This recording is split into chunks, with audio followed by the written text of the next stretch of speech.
Hi, everybody. This is Jason Rosenbaum, a political correspondent with St. Louis Public Radio. Since the beginning of the year, Missouri Republicans have made bills around transgender rights a major part of their legislative and political agenda. They've been pushing for things like barring transgender girls from playing girls' sports and banning transgender youth from accessing things like puberty blockers, cross-sex hormones, and sex reassignment surgeries. Many GOP leaders, like Secretary of State Jay Ashcroft, contend they're responding to constituents who want to see policy change. What we see from the left is we see that they're trying to push their agendas on other people. And Republicans generally are just saying, look, we disagree with you.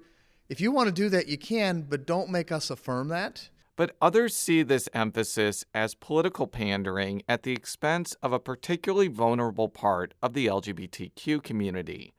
State Senator Greg Razer is a Kansas City Democrat and the only openly gay member of the Missouri Senate. He talked with me about why he and his colleagues are pushing back against these GOP bills and why the legislative outcome may be different than states with a similar political complexion to Missouri. Here's part of my conversation with Razer. So, Senator, why do you think Republicans in Missouri are pushing these proposals that, would ban gender-affirming care to minors, would bar transgender girls from playing girls' sports, which would severely limit what educators could talk about in terms of sexual orientation and gender identity at school? Why do you think Republicans are so fervent about pushing these issues? Jason, I think, first of all, the LGBT community has been a political wedge issue for Republicans for decades. I mean, you can go back to the 1950s when that started, but it really heated up in the 70s with Anita Bryant, and then the 80s with kind of the religious right coming on a national scale. I'm surprised by the Don't Say Gay bills that are introduced, that Florida passed, the much more draconian bill that Senator Moon offered. That surprises me because it's no longer socially acceptable to attack me as a gay white man. We've won that culture war.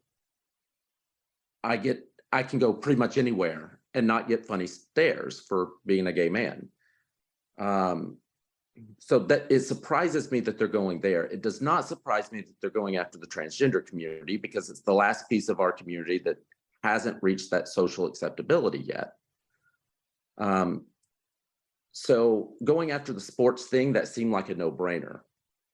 Going for a complete ban of these young people's health care is astounding to me, especially coming from the party of individual freedom, of parental rights, of less government, for them to take this leap of we don't care what science and medicine advocates for and says, we don't care what the parents want, we know better as the government, and we're gonna push this forward. And, I chuckle sometimes when I hear some of my colleagues complain about the government as if they aren't it. You are the government. And you've been in complete control pretty much of the government for 20 years now, at least the legislative branch. So the government is yours.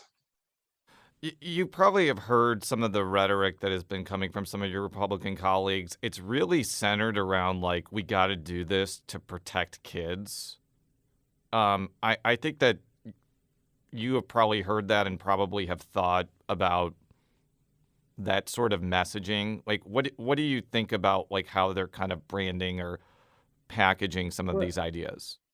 Well, I could use that exact same line, that I am holding the Senate floor to protect these kids.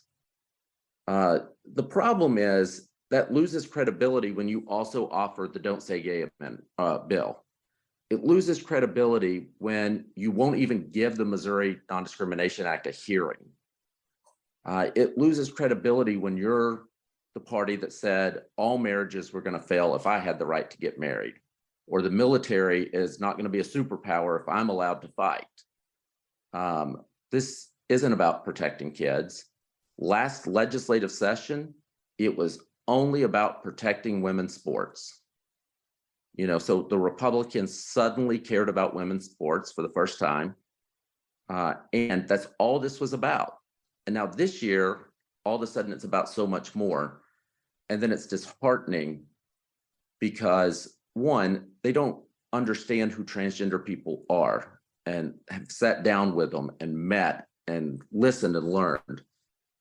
And two, throughout those decades I mentioned, when they were attacking people like me, I'm an adult. They're attacking children now and their lives, and not giving them access to the healthcare needs they have at that age is going to affect them when they're 20 and 30 and 40 and 50, their entire life. And they are making that healthcare decision for the kid, the parents, and the doctors in the state capitol building. You probably have seen that there have been other states that have been trying to ban gender-affirming care to minors, and I think that they've primarily been in the South, and they've primarily been Republican-dominated states.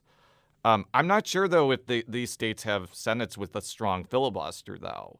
So is it possible Missouri, for all its reputation as being a red state and, very daunting for Democrats, the outcome of this legislation may be less restrictive than some of those other states because of people like you and because they would have to get over the strong filibuster in order to get some sort of outcome? First of all, I think Missourians should be happy that we have a very strong filibuster. Unlike Washington, we can't just sign a piece of paper. We have to go out there and work for it. And whichever party is in the minority, the strong filibuster helps that party rein in the more extreme tendencies of the majority party. I think that's the purpose of it. I'm under no illusion that they won't use the nuclear option to get this bill passed. There's just a lust to get this done. What I hope is that the majority party, well, I don't hope this, I don't want them to pass it, but at the end of the day, the majority party feels like they did what they had to do for whatever reason they had to do it. But I can walk away with some semblance of these kids are going to be okay. That's where we're at now. I hope these kids can still go see their doctor and get the care that they need. The negotiations continue. Like any negotiation, you kind of work up and you think you've almost got something, and one string comes out and the whole thing falls apart. And that's happened maybe a couple times. So at some point this session, they're going to get this passed in some form.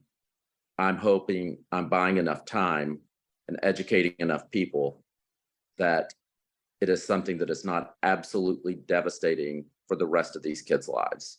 Do you think that one of the political reasons these issues are getting such attention in Republican states is because after many of these states banned abortion, there was really nothing else they could do on that issue, so they have to move to transgender rights?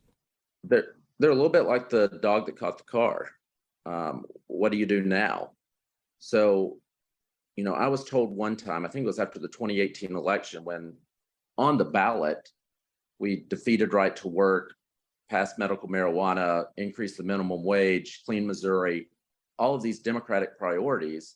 And Missourians turned right around and elected a supermajority legislature that opposed them on all the issues they just voted on.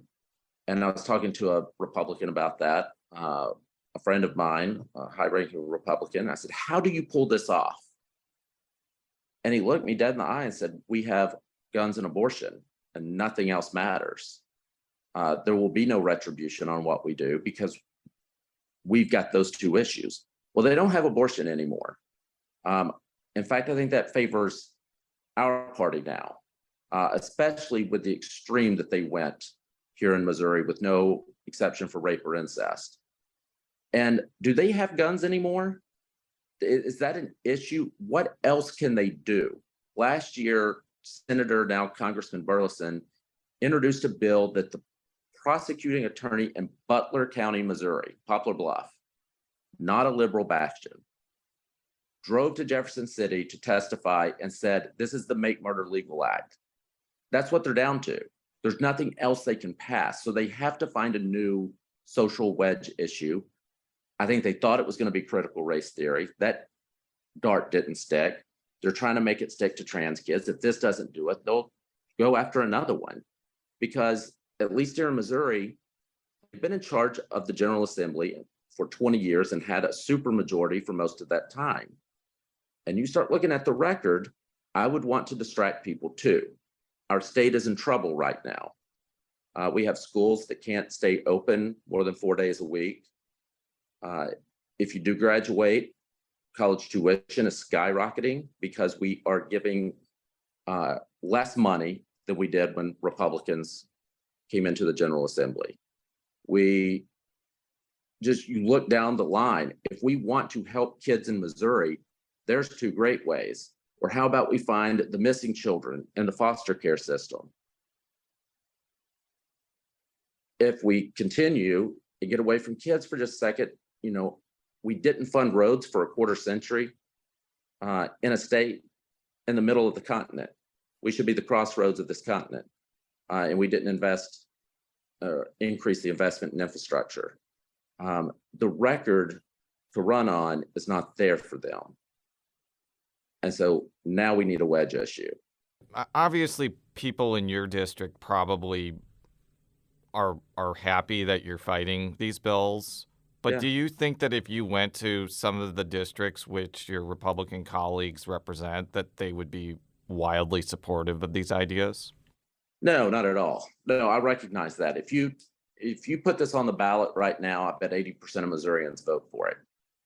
But here's what we know. And I've said this on the floor, that these battles and wars that are fought against the LGBT community, we always lose the first few battles, but we have never lost the war. And that's because Missourians, Americans get to know us. And they say, well, Greg's not this monster that we've been told our whole life that he is. He's actually a pretty decent guy. We like him. The same will happen for transgender Americans. We may lose some battles at first, but Americans are going to get to know who trans people are, what their story is, what it means to be transgender, what the struggles are. And then they're going to realize that these aren't the monsters that they're making them out to be. Their doctors are certainly not the monsters they're making them out to be. And that 80% of Missourians who would vote yes now will start learning. And I bet 10 years from now, it's closer to 50-50. 10 years after that, the majority of Missourians will be glad I'm doing what I'm doing. Right now, the focus is on banning minors from getting gender-affirming care. Is the fear that if that passes, it's going to go past 18 years old and be for everybody? Look, I told people last year when they said it's just about sports. No, it's not. Next year, they're coming after healthcare. And I was told I was crazy. They would never do that. If they pass this year, there's something else on the agenda next year. I think I know what it is. I don't want to say it on this show and give them the idea if they hadn't thought of it, but there's another fight next year. And then once they run out of ways to attack trans Missourians, which there aren't a lot of, by the way, this is a very small population, they will find another boogeyman. They have to. Missouri, there are a number of states out there that have not had openly gay and lesbian and bisexual legislators. I don't think Missouri's ever had a trans legislator, so we're not in that category. How important do you think it is that the state has had consistent LGBTQ representation in the legislature when these types of issues come up? I've asked variations of this question before. I know it is probably a mixture that you prepare for moments like this, but it's also probably uncomfortable that like you're the gay legislator, so you have to deal with the gay issues. But it seems like it seems different this time around. It feels different this time around. I'll be honest with you. When running as an openly LGBT candidate, and you are around these organizations, you hear a phrase often that representation matters. It matters. And that has a nice ring to it and it sounds good. And of course, you can just reasonably figure out, yeah, it does matter. But I'm seeing this year why it matters so much. We have this bill that is literally the government overriding medicine and parents. And my Democratic colleagues get it. They understand why this is bad. I don't know if our friends can ever have the passion that our family has. And I'm not trans, but the transgender community is part of my family. Senator Beck is going to be much more passionate on labor issues. He has lived that life, and we will follow his lead on that. We're going to turn to the women in our caucus, the Black caucus, when they're being feel under attack, to understand from their perspective. And now I'm the only one. I'm only the second in the state's history to serve in the Senate. And I'm very proud of the fact that it's this district in Kansas City that has elected both of us, me and Senator Jolie Justice. But there is a responsibility to that. You know, I represent the 7th Senate District and the approximately 180,000 people here. But there's also a part of me that knows that I represent LGBT people, no matter where they're at in the state of Missouri. And I have to be there to defend them and to protect them and to encourage. You're right, it does feel different this time. This is kind of maybe like an off-the-wall question, but one of the things I've noticed as part of a pattern is a lot of the LGBTQ legislators in Missouri have come from rural areas of the state. So you're from Cooter, Missouri. Senator Justice was from Branson, which I know is not super rural, obviously, but you know, it's more rural than Kansas City or St. Louis. Sure. You have Representative Mackey, I think, grew up in a pretty rural part of the state too. You did. And JMO, Jeanette Mott Oxford, I think, was from rural Illinois. So the question I'm getting at here is, are Republicans missing an opportunity to expand their tent by being so hostile to a community that may have conservative views on things? It seems like actually this could be, in the long run, politically damaging to them on the margins. No, and I think there's several points to make there. One, personally, I ask myself that question all the time. If I hadn't been gay, who would I be? Where would I be living? What would my job be? What would I be doing? I would have a completely different life. But the part that I really think about is, would I have the empathy that I think I have for other people who are different, who are the others in our community, who don't fit the mold of the average Missourian, but are very proud Missourians? And I don't know if I would. I don't know if, without the life experience I've had, if I would have that empathy for the others out there. I also look at it and I'm sad for these rural communities, because think of the people you just named off. Whether you agree with our politics or not, we're all good people. We all want what's best for our communities. We all want to make sure that people are prosperous and living the best life they can. And we were all pretty much driven out of our homes. That it was not a place we could live safely and happily. And we lost a little something, but those communities lose a lot, because I could be living in Cooter, Missouri right now and saying, guys, if you want to fix these sidewalks, you need to call your regional planning commission and start figuring out where these grants are. Cooter might look different. And then as far as Republicans go, oh, absolutely, there are conservative LGBT people. In fact, I know a woman in New Jersey. She is the most soccer mom looking woman you've ever seen. She is Republican, a card-carrying member of the NRA, and transgender. And we were texting yesterday, and she said, I just cannot believe what they're doing in Missouri. Cannot believe it.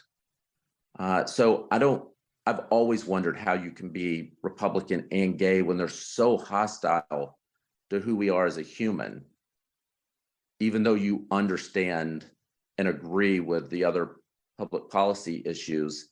That insult is so personal. I don't know if I could overcome it. Okay, you mentioned before that like Vicky Hartzler made being antagonistic to the LGBTQ community like her main issue for years, and like she crashed and burned when she ran for the Senate.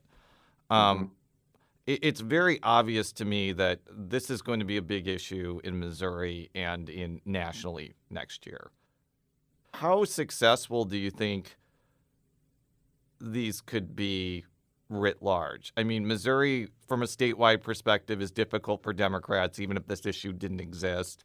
But like, how impactful do you think this is going to be to the people that are trying to use it as a wedge issue, as you mentioned?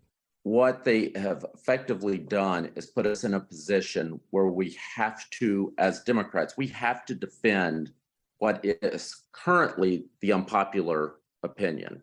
I think everybody knows in that building, in the Capitol building, that this is going to flip-flop quickly. I don't know how they've missed the calculation that when you look at that 80-20 poll, it's showing how people would vote on the issue. It doesn't ask the question of how passionate are you? How much do you care about this issue? So the leadership in the Senate has said that taking care of these transgender issues is the number one legislative priority of Senate Republicans. Number one. Now go to those 80% who said that they would vote for this theoretically, and ask them, list your top 5, your top 10 priorities for the state of Missouri in this legislative session. How many of them would have it in the top 10? A tiny fraction. So I think they're miscalculating here. This isn't abortion. This isn't guns. This is, I think Missourians realize that they are just now starting to meet trans people, just now starting to wrap their heads around it. And look, I didn't get to this point overnight. And it took me quite a while to continue to meet people, to educate myself, to understand who trans people are. And I think Missourians know that they don't really know yet. And maybe we don't want to go making healthcare decisions, which on the surface might seem reasonable, might make sense, but know that we don't know enough to put into law that this young person can't have the health care that doctors and the medical community say that they need. Mm-hmm. I know we've talked a lot about the gender affirming care bill. We haven't really talked much about the trans sports issue. Is that issue just less controversial? I didn't want to like leave this conversation and not talk about that, because I could see something happening on that as well. It's less controversial in the fact that it's less impactful for a lifetime, right? But it is almost just punitive towards these young people. You can't play on the soccer team. You can't be on the baseball team. The first part of athletics in our school systems, isn't it supposed to be about sportsmanship and teaching teamwork? All those things that were taught at a young age. And now these young people aren't going to have that opportunity. At the end of the day, is it going to change their life when they're 60? Probably not. But it's insulting, and I think it's just a political issue. I think within a few years, society is going to change enough that, kind of like bathrooms, we're just not going to think about it anymore. We just opened up a new airport here in Kansas City. We have men's rooms, women's rooms, and gender neutral rooms. Nobody cares. There's no outrage here. People are just going to the bathroom. We all have to do it. And I think Missourians and Americans have figured that out. People got to go to the bathroom.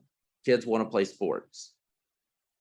Who cares who's playing on the 8th grade soccer team or the 9th grade track and field team in the grand scheme of things? And I think people are going to wake up to that. I have to try to fend off the worst from happening in the meantime while people are figuring it out. That's kind of how I look at it. In the super minority party, I'm not going to get great victories. So I have to count my victories by what I can prevent from happening that is negative to Missourians. And this is a huge negative to this population. You can learn more about why bills around transgender rights has become such a prominent topic in Missouri politics and policy by going to stlpr.org. I'm Jason Rosenbaum, and thank you for listening.